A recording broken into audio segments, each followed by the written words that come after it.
السلام علیکم۔ کربلا کی 7ویں محرم کی کہانی۔ کربلا کی تپتی ہوئی ریت پر سال 680 عیسوی میں ایک عظیم واقعہ پیش آیا جسے آج بھی تاریخ میں قربانی، بہادری اور ایمان کی اعلیٰ مثال کے طور پر یاد کیا جاتا ہے۔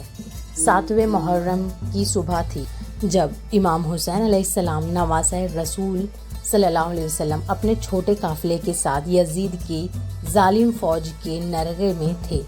یزید کی فوج نے فرات کا پانی روک دیا تھا اور تپتے ہوئے صحرا میں پانی کی بوند بوند قیمتی ہو چکی تھی۔ دشمنوں کے گھیراؤ اور سخت حالات کے باوجود امام حسین علیہ السلام اور ان کے ساتھیوں کا ایمان ایک لمحے کے لیے بھی نہیں ڈگمگایا۔ اسی دن امام حسین علیہ السلام نے یزید کی فوج کو آخری بار مخاطب کیا۔ انہوں نے انہیں رحم اور انصاف کا درس دیتے ہوئے کہا، کیا تم بھوکے بچوں اور پیاسے معصوموں پر رحم نہیں کر سکتے؟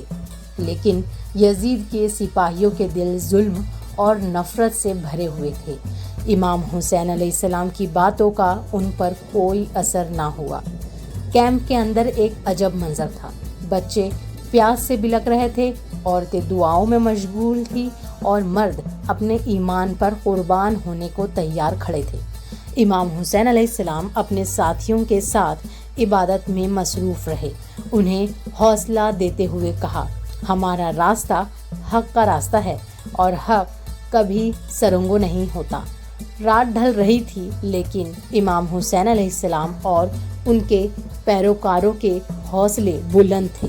وہ جانتے تھے کہ جنگ قریب ہے اور تعداد میں کم ہونے کے باوجود وہ حق کا علم تھامے رہیں گے۔